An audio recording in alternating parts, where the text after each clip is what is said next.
Okay, let's get started. As captain, it's your responsibility to make certain that all of the necessary equipment is on board and that your ship is ready to go. Professional pilots always do a thorough pre-flight inspection before boarding their planes. We'd like you to think like a pilot. Use a checklist to be sure that everything is in order. Now you can make up your own checklist from our suggestions and refer to it before each outing to be sure you're prepared. In particular, you'll want to be sure you have all the required equipment on board. This can vary from state to state, so be sure you check the regulations pertaining to your area. A good reference is the U.S. Coast Guard's Boating Safety Resource Center website. That's uscgboating.org. For nighttime operations, you must have working navigational lights. These consist of bow lights, red for left or port side, and green for right or starboard side, as well as a steaming light, commonly referred to as a stern light. When you're at anchor or drifting, turn off the running lights and activate the anchor light switch. This light should be the highest point on the boat and must be visible from 360 degrees. In most small boats, the stern light and the anchor light are the same instrument. Life preservers, also known as PFDs or personal flotation devices, must be on board for every person in the boat, and they must fit properly. These come in various styles and sizes, so be sure you have the correct ones on board. When it comes to children, you must have a preserver that fits each child properly.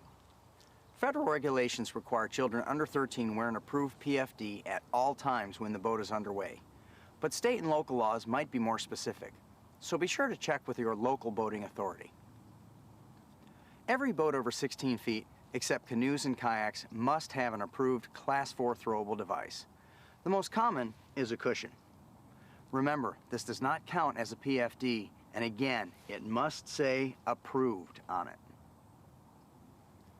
On board any boat with a gasoline or diesel engine, you must have a workable fire extinguisher.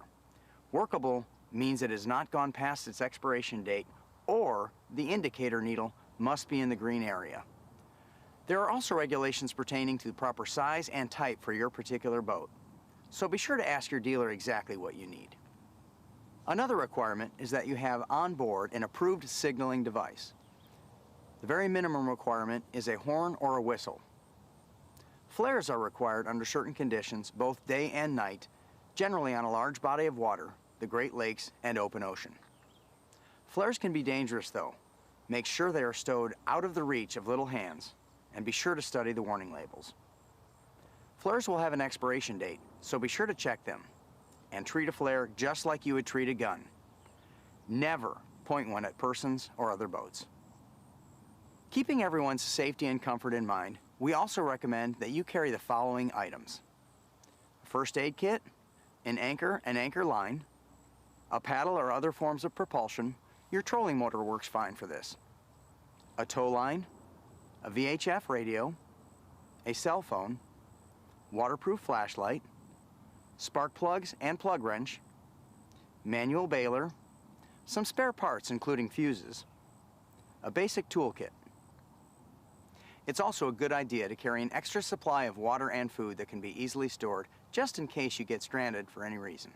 You'll sleep better if the kids' stomachs aren't rumbling through the night. Okay, let's get all this stuff on board so we can... Nice job.